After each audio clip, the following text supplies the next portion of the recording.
Yo, what's going on, guys, and welcome back to another episode in my Football Manager series. This is episode number 64, and today we're returning with a brand new season as our 8th year at Carrow Road gets underway. Today we'll take a look at what happened in pre-season, see what happened in the World Cup as well, the first game of the campaign against Arsenal in the Community Shield, and of course, the transfer special as well. Let's get to that first.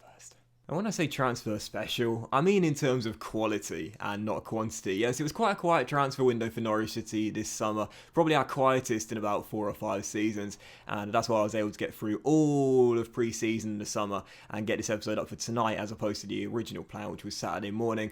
So as you can see, we started departures as always, and there were quite a few big names leaving, to be fair, either on permanent deals or on loans. And we'll start with the loans. You can see Moises, our Brazilian wonder kid, has once again gone out on loan to a French side. Last year spent a year at Montpellier. Now he's gone to Lyon, who we knocked out in the quarterfinals of the Europa League last season. You can see a French right back we signed a couple of years ago. He's gone to Real Sociedad for a year as well. Will Rose, probably the most interesting loan absentee, if you will.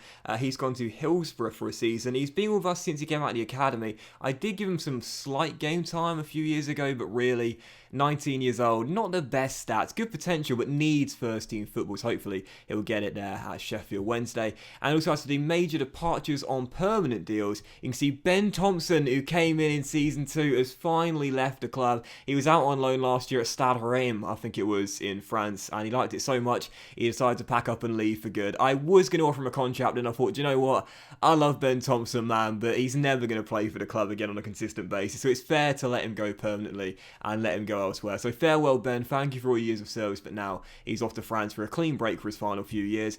Curtis Jones, who you guys knew about, he's now officially made the switch to Bayer Leverkusen, possibly an undersell at 43 million, but he's got some great stats, but never here was able to get the proper game times. We still made a profit on the guy, and the big departure, if you will, well, is it a big departure? I guess it's worth talking about. Bobby Firmino came in last season on a free transfer, but didn't really play much, and when he did play, didn't play too well. Didn't score a single goal in 15 Premier League games, and I think all of his goals came in the Europa League group stages, just a free in the end. So Firmino went to Crystal Palace. They're paying all his wages, no wage percentage either, and that gets his very expensive salary off the books, and we make a little bit of a profit as we signed him for nothing. So, yeah, not the most noteworthy of sales, but a few there worth pointing out. And as for the signings, there's only 2. Yeah, there's only 2 signings. Lowest amount of players we've ever bought to the club in one transfer window. But let me show you who's come in. And to be honest, like I said, keep in mind it's quality over quantity. And we'll start off with the best deal of the window, absolutely no doubt about it. I mean, there's only 2 deals to talk about, but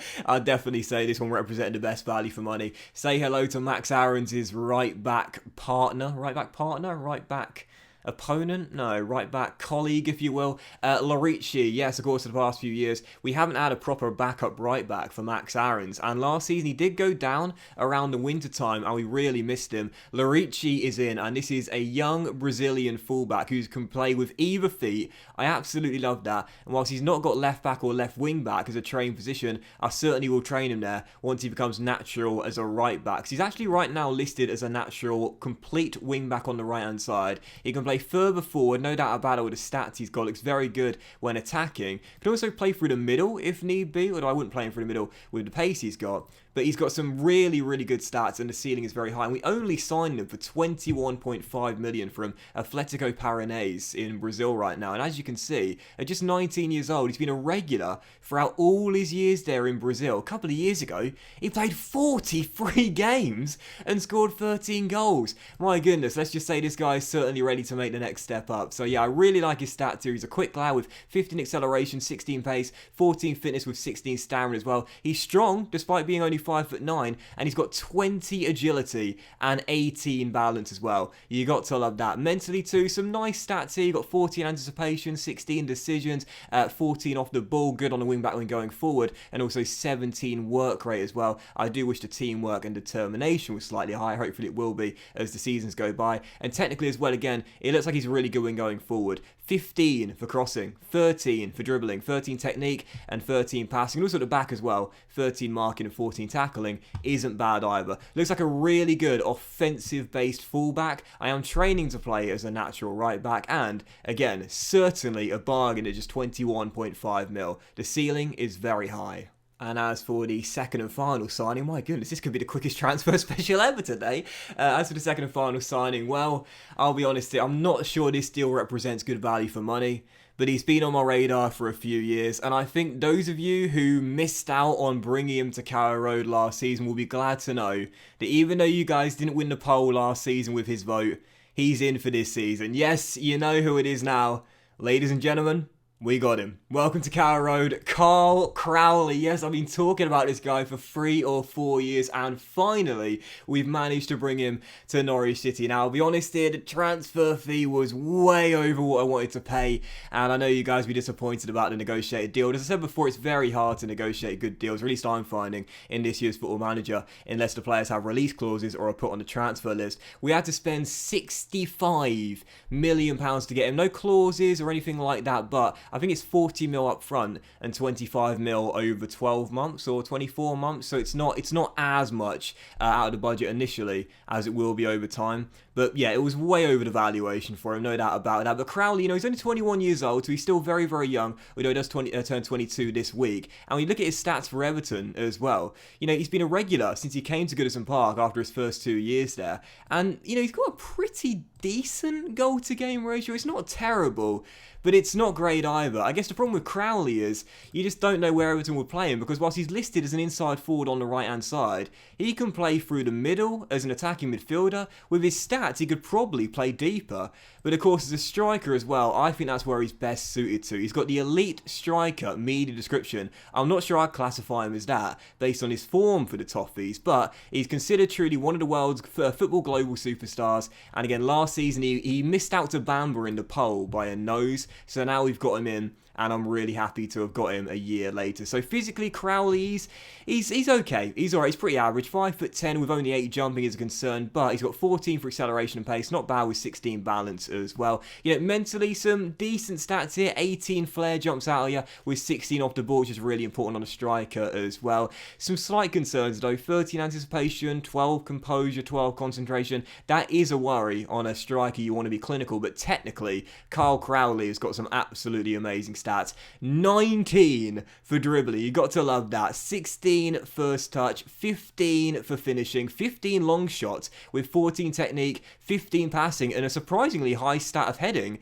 which is 17 considering his jumping reach is only 8. And also he can hit it with either foot as well, just like Luigi. He can use his right or his left. I love the likes to beat man repeatedly trait with the 18 flair and 19 dribbling. That'll be fun to watch. But yeah, Crowley's in 11 under 21 caps, 5 under 21 goals. I'll be honest here, he was my backup option for a new striker. I missed out on a guy I really want, but I know how much you guys wanted me to bring him in over the past couple of years. Finally, we've got him. And Crowley and Bamba, they were the top 2 in the poll last year. Now we've got them together. I'm excited to watch them both work. However, as I did mention, he was my backup option for the striker role. This is the guy I wanted to bring in, and I'm so annoyed that sadly he simply wouldn't negotiate with me, because he's an amazing striker. His name is Oscar. He's a Brazilian forward, and he's got some incredible stats. Absolutely rapid, mentally very solid, technically too. 17 dribbling, 16 finishing with 14 technique as well, and only turned 20 back in February. He's already got a good goal to game ratio in Serie A right now.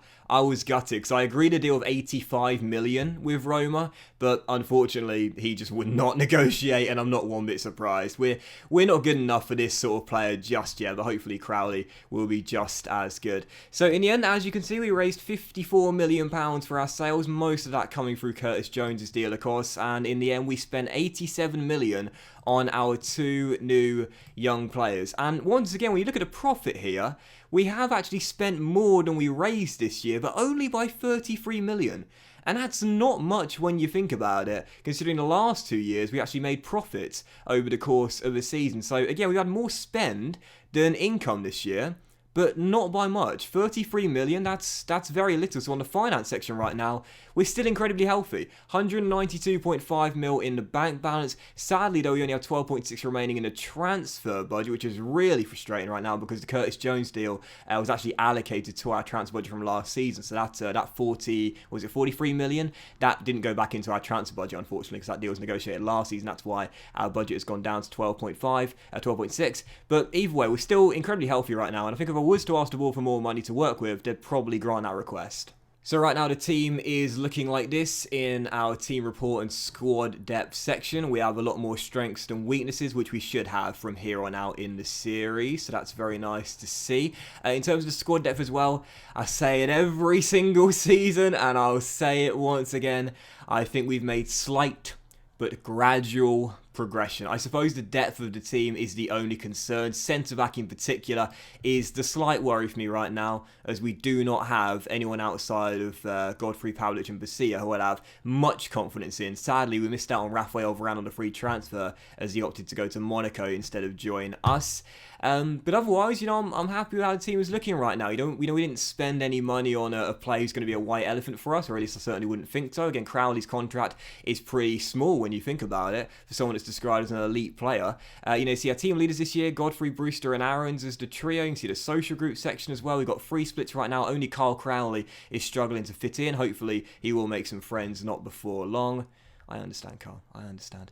But yeah, otherwise it's looking good. I think the team's shaping up really nicely, and I like what we've got for the new season. I really do. As for the competition expectations for the season, well, it's now starting to get a little bit more difficult to please the board, as we saw by the club vision and the 5-year plan handed to us at the end of last season. In the Premier League, we've got to qualify for the Europa League now. There is no dropping out of the top 6 or top 7 at the absolute worst. We must maintain, at the bare minimum, 7th or higher, but really with the squad we've got, that should be more than doable now. Europa League reached the semi-finals. We did it last year. Let's not talk about what happened in the semi-finals. We've got to get back there once again. This year, though, I'm targeting final minimum, in my opinion. As for the FA Cup, we will need to reach the semi-final. Obviously, this is our trophy. We won it last season. I'm never going to stop talking about that. But reach the semi-final and get to Wembley again. Same in the Carrow Cup. Reach semi-final. Last year, of course, we were beaten finalists. And as for the Community Shield, this is not important. It never is in FM. So a quick look at the World Cup as well, where for those of you that follow me on Twitter, you would have seen how Argentina got to the final, and they also won it as well. They beat Portugal on a penalty shootout. So Argentina, how do I do the tree? There's always a way to do the tree. Here we are. Argentina, who managed to get to the... Nope, where am I here? Sorry, there we go, 3rd time's the charm. Argentina managed to get to the final by beating England on penalties after a cracking 5-5 affair in the semis. England, that's why you take some Norwich players. You saw last season, we can win your shootout. But Argentina made it through and beat Portugal in the final. Portugal got to the final, beating Brazil 4-2. Shanks would have loved to have seen Zangrani get a winner's medal, even though he didn't play a game. And yeah, that's how the tournament ended up looking. As England, did England win the 3rd place playoff? It's never really that important, but did they win it? Yeah, they did. They beat Brazil by 2-1 in the 3rd place playoff. But again, if you would have taken some of our players, I guarantee they would have won it. They would have won it for you, I'm sure. And yeah, there you go. Also gutted for Sanabria as well. I mean, truly gutted, because Jonathan would have made the squad. I have absolutely no doubt in my mind that Sanabria would have been called up and would have been their starting left back, because Tagliafico was, and he's 33 years old. Sanabria is 22, I think he is right now. So if Sanabria hadn't broke his lower leg at the end of last season, playing in that meaningless final day fixture, he would have got a World Cup winner's medal. Poor Jonathan, I feel so sorry for the kid, man, I really do. But that's just going to spur him on. He's got a fairly determined personality, 16 determination, 15 work rate. That will spur him on.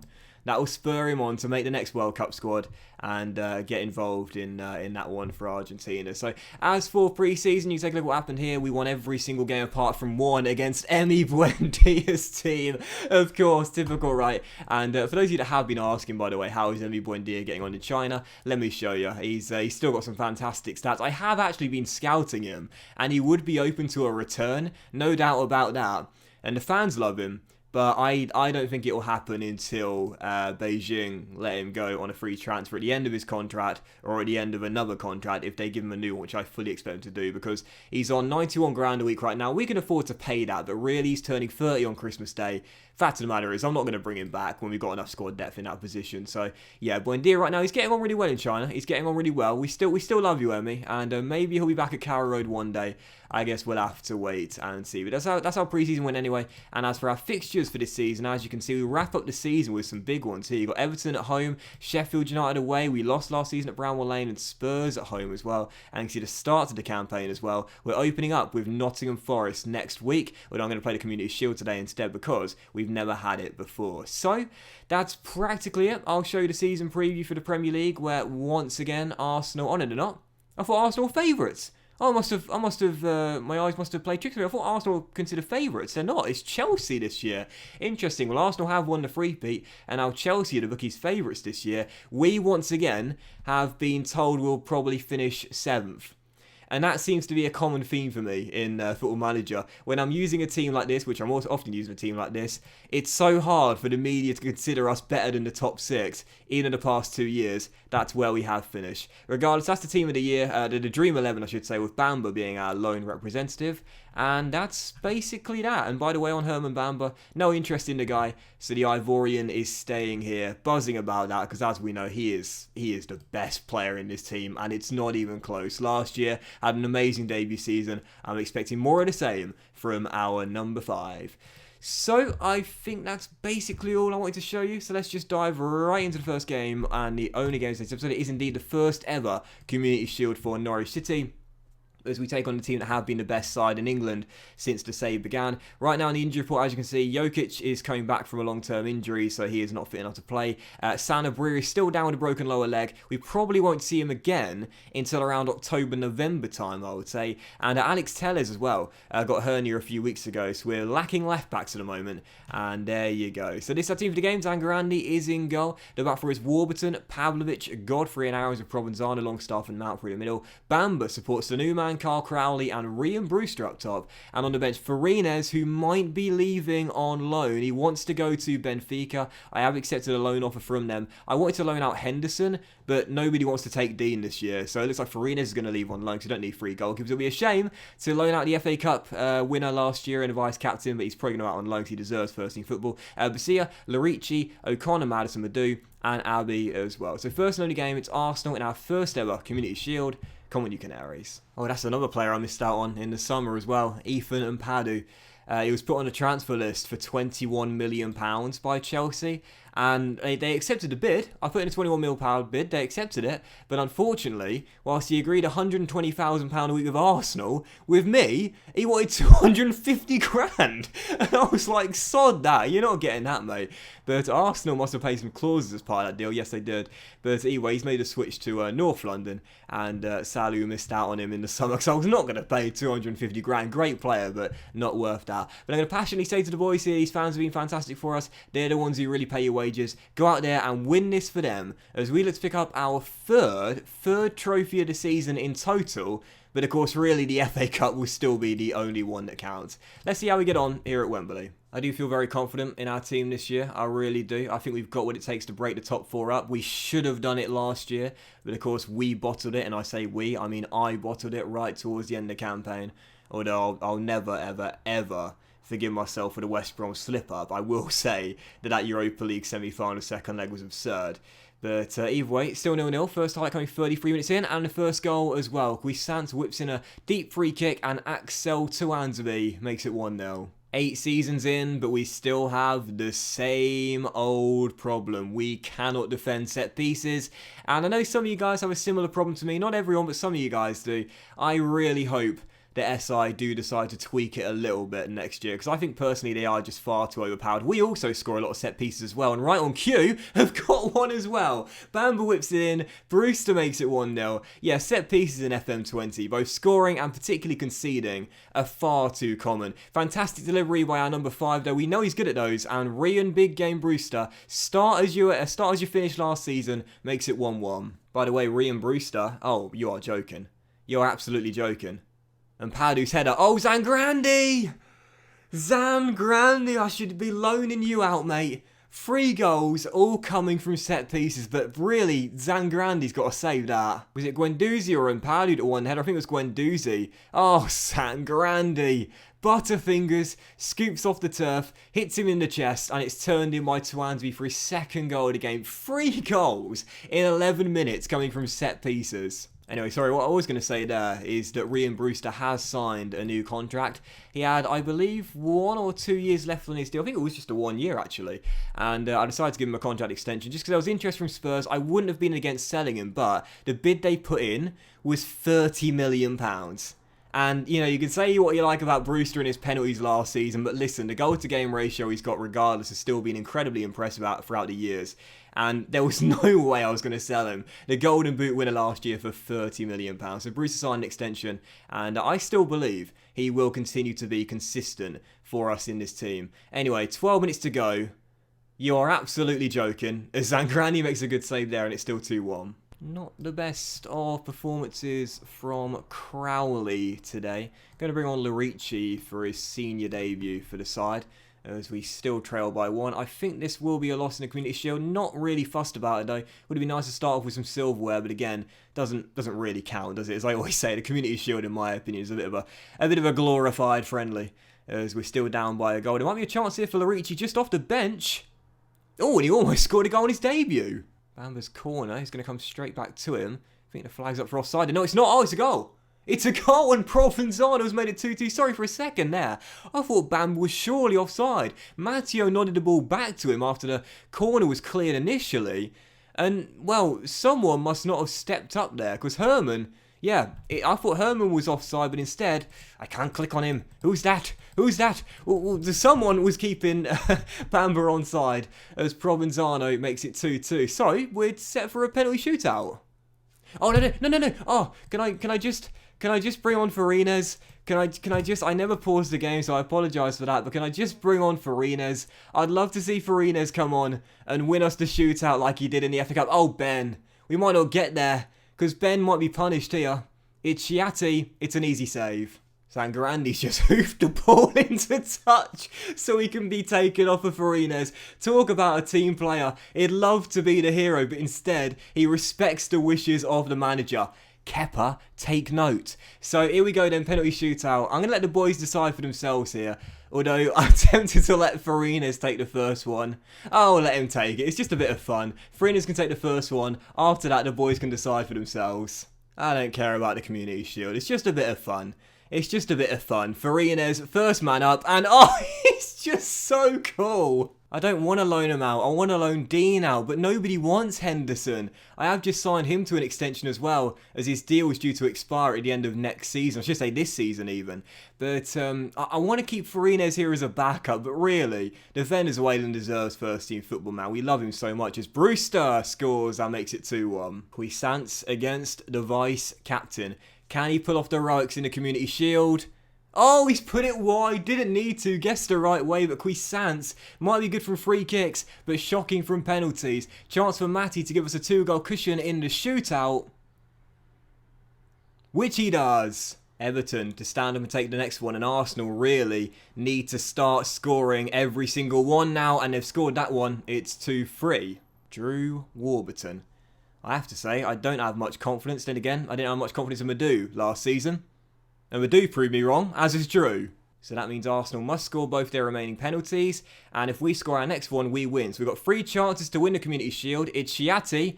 And oh, I thought Farines saved it. Sadly not. We've got a chance to win it from the spot here. Who's going to take our 5th and final one? Is it Carl? It is Carl Crowley. Go on, Carl. Here he comes, here he marches, Kyle Crowley, the £65 million man, in from Everton, described as an elite striker and truly one of the world's football global superstars, and he's missed a penalty! Crowley, mate, seriously, chance to win the shootout and be a hero on your debut, and you hit it straight at the goalkeeper. Ben Chilwell, next man up, and he scores, sudden death. Luigi, another new man. I won't feel very confident about our upcoming season if both our new signings miss our penalties. And he scored himself. Well done, Luigi. Interesting there, because when a player's got either foot for their listed preferred foot, I always wonder what foot they truly are, you know. I remember Santi Cazorla used to take corners with his right and then occasionally his left foot as well, I think it was, or maybe the other way around. But Luigi hit with his left, Crowley hit with his right. Maybe Carl should change to his left next time, as Mpadu, who rejected us in the summer, will take the next one for Arsenal. He must score, otherwise we win. And Farines, penalty saving king, has done it once again. Norwich City win the Community Shield. Oh, I'm buzzing, I can't believe it. You know, I thought the game was over towards the end of it, but when Provenzano scored that leveller and took it to penalties, I did feel confident. Back-to-back penalty shootout wins for Norwich City. The FA Cup, of course, far more important, but it is nice to win our third official honour of the save, even though really we're only counting the FA Cup last season. But our first ever Community Shield ends with a bit of a knockoff trophy. The fans don't really seem bothered about it, but either way, I'm still pleased to start off with the victory. So I'll say to the boys, passionately, you've done brilliant to come back and win that. I'm proud of you. And for Farinas, I can't give him an individual team talk. He only took part in the penalty shootout, but he won it for us. But either way, Community Shield in the bag.